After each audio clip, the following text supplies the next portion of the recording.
Yeah.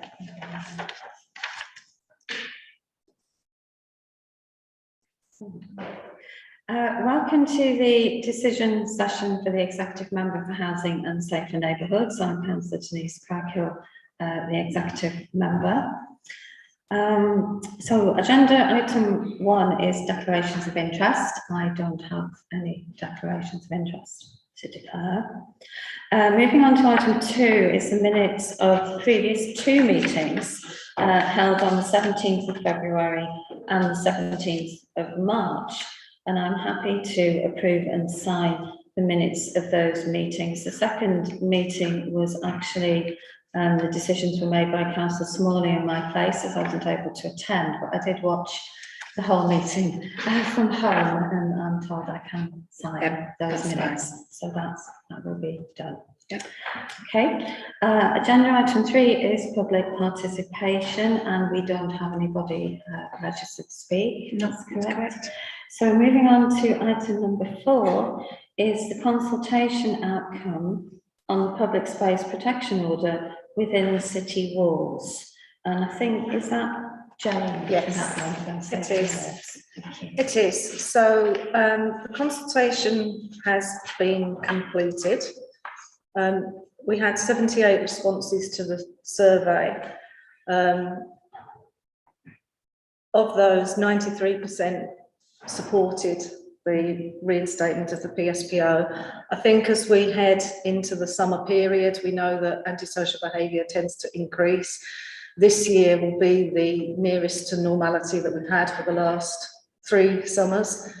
So certainly, I think this will go a long way towards helping both the police and ourselves within the authority to ensure that we keep the city as safe as we can. It links in nicely to the awarding of Purple Flag that we achieved this year, and it is another strength really to getting the message across that we will not tolerate antisocial behaviour in the city. I think it was quite interesting that in the response to the question on the consultation, have you experienced ASB in the city, 81% of those who responded hadn't. Which is quite interesting really, bearing in mind that we do get a lot of anecdotal evidence that people consider that antisocial behaviour is quite a big issue in the city centre. But overwhelmingly supportive of the PSPO being reintroduced, and again, it will give that clarity around seizure of alcohol, where alcohol is a factor in antisocial behaviour. So the recommendation is to authorise the reintroduction of the PSPO. The conditions of that are seizing alcohol where it's associated with antisocial behaviour that's impacting on the quality of life for people within that area, and setting the amount of a fixed penalty notice at £100, which would be reduced to £75 if paid within the first 14 days. Thank you. Yeah, I just got one question that I had, but before I come to that one, sorry, Jane, but I think paragraph 14 on page 16, I think it says 81% of those who responded. Oh, they had, yes, I misread that. Yes, I mean, I'm going to say that York is, I think, very broadly a safe city despite these concerns. But I suppose there is a tendency, perhaps, for people who reply to be people who may have experienced it, because that's totally understandable. That would be the case. But I just wanted to correct that in case somebody else. Apologies, I've misread it. Because I thought that was the case. I'm just checking. My other question was just looking at the consultation responses. A number of people question, and this is always going to be a perennial issue, where the boundary lies. Obviously, the city walls is a good, clear, easy boundary to determine, and it covers most of the concerns, but there are a few areas that people raised outside of the walls, and I really just wondered if you had any comments on that, rather than looking at specific areas at this point. Do you have any comments on how that, on your view of that? Really? So Originally, we picked the boundary of the city walls because it does provide that very clear boundary. And I think, you know, bearing in mind that we largely depend on the police to enforce the PSPO because of them being a 24/7 service, it just means that police officers are very, very clear that where there is alcohol-related antisocial behaviour within that perimeter of the walls, that they can seize that alcohol. Yeah, so yes, indeed. So if as we go ahead with the PSPO, we get feedback about any particular sort of area or problem outside of the city walls, what would be the process if we wanted to slightly amend that boundary in future? We can do that. So we do review PSPOs anyway.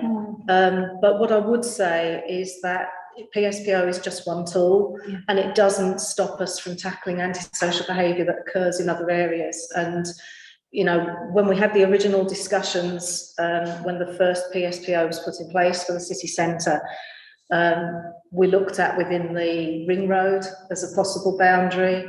But I think that, you know, the feeling is wherever you place that boundary, you will get an element of displacement somewhere else. But it's making sure that it's part of a bigger picture and a bigger plan to be tackling all aspects of those problems. But yes, if we do start to see a particular location that's just outside of that boundary that's becoming particularly problematic, then yes, we could look at extending the boundary. Okay, thank you. So just a few other quick comments. I do welcome the fact that we're implementing this public space protection order. It protects the core shopping area, and it also applies to some residential areas that are close to the city centre and inside the walls.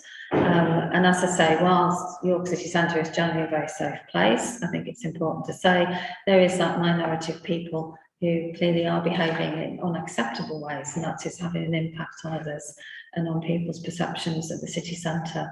So I'm glad to see this giving those extra powers to the council and to the police. As you say, police will need to do quite a lot of the implementation, and it can be used quickly and on the spot, can't it? It's not the only thing we're doing, as you've also said, to tackle antisocial behaviour. It won't solve everything, but it's a really useful tool to have available, and help to get over the message that we will not accept alcohol fueled bad behaviour in the city. And we will do other work, for example, through the Bid Safe and Secure subcommittee as well, and other aspects of it. And just finally, I think it is important to emphasise, I think you have in the paper, but it is important to emphasise this isn't about banning drinking inside the walls. It is about giving officers the power to remove alcohol when people are drinking, and also indulging in antisocial and intimidating behaviour. So it is targeted in that way. So I'm happy to approve the recommendation, which is to approve option 1 as set out at paragraph 2 in the report. And the PSPO will cover the area within the walls as set out on the map on page 19 of the report, and include the powers in paragraph 2. So happy with that, thank you. Is that okay for the minute? Yes, that's fine. Thank you. So moving on to the next item, agenda item 5 is the PSPO for the Union Terrace, Clarence Street and Clarence Gardens area. And I think Paul is going to introduce that. I'll introduce that. So this is, as with the previous report, it's a follow-on report from the based on the consultation that was approved in the earlier reports. With regards to the consultation that was taking place, the council received 168 responses to the survey, and of those, as with the previous report, they were overwhelmingly in favour of the introduction of the public space protection order. And as with the previous report, you know, people were overwhelmingly responses from people who had suffered antisocial behaviour within the last 12 months. I think for the very similar reasons that you mentioned, you know, a few minutes ago in relation to the fact that obviously people with an interest and that you know that have experienced these problems are more likely to kind of respond maybe than people that don't go in that kind of area or don't go very often and haven't seen any issues. The recommendation is to approve option 1, which is to seize alcohol where it's associated with antisocial behaviour, and to be able to disperse large groups of 3 or more people who are causing antisocial behaviour.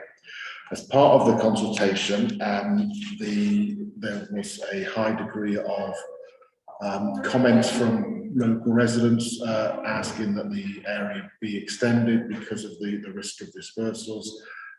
Because of that, we've agreed within this report to amend and extend the area to include the area kind of bordered by the railway line and the fosse and the cycle path, just to sort of try to sort of to be aware that while, you know, as has been said, you'll never get to the stage where, you'll be able to cover all areas in terms of dispersals and disbursement of issues. There, this way, hopefully we can pick up some of these areas that were just outside that there were risks associated with, and having the railway line and the fosse gives some nice geographical boundaries as well, similar to the sort of city walls that makes it easier for the police in terms of enforcement. So we've got a lot of comments, and those are all included as Appendix A, Appendix 2. Appendix 2 around that, and all of those comments were supportive in terms of that. So the main concerns were around the fact that where the borders, the boundaries sat, and that's why we decided to make that kind of amendments. And have you got any questions? Yeah, I do have one question, which is again about the boundary issue, and kind of recognising the general points you've made about, you can never find a perfect boundary because the boundary has to be somewhere. But I am nonetheless just looking at the map on page 45. What kind of jumps out a little bit in the sort of boundary that we've got is the sort of Gillygate, Claremont Terrace, Portland Street, Bootham Row area, because you've included Bootham Park, which some respondents mentioned. Yes. So by doing that, you've taken that boundary up to Bootham, where Bootham Park borders Bootham, and then you've got this kind of corner bit between the PSO within the city walls, which runs behind Gillygate. But that bit missing, would it be problematic to kind of square that off? I would think that if that's your recommendation, we could include that. So. Because in that also, you said about police not being clear what's where, that might be a bit clearer in practice. Yeah, we could look to include that. So it will include Gillygate, and it would include that bit of Bootham and then streets in between. Yeah, we can. Yeah, we could do that. Yeah, we could do that. Okay, thank you. So, just a couple of comments again. Obviously, I welcome the fact we've got to the implementation point with this. There have been ongoing issues of antisocial behaviour in this area along Clarence Street corridor, around Union Terrace, and a bit further afield. And I do think the number of responses to the consultation is some evidence that there is quite a lot of concern. And again, it's important that this order will be one tool amongst others that will give the police and council officers more powers to respond quickly to incidents. It certainly isn't the only part of the council's approach. I know that Jane has been coordinating the multi-agency task group in that area, including the police, the council, Changing Lives from the Union Terrace Hostel, Public Health, Mental Health Services and others, working on improvements in that area.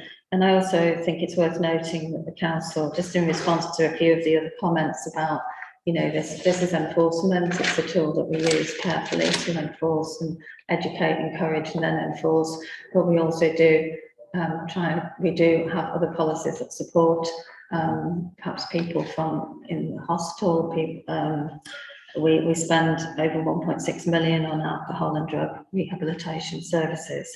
So I think it's important to see this as part of a range of approaches by the council. And as you've already covered, Paul, I think it is notable in the consultation responses, there was a lot of concern about where the boundary would be and about displacement. So I do welcome the extension of the boundary, and I would like to include that little extension we've just discussed, just to give assurance to that wider group of residents in the area. So with that, I am happy to approve the recommendation of paragraph 2, to approve option 1 to introduce the PSPO within the area outlined on the map on page 45, but with that additional area. Have you got that, which we can confirm the details if you need us to, and to include the powers outlined in paragraph 2. Thank you very much. I don't believe we have any other business, so the meeting is concluded.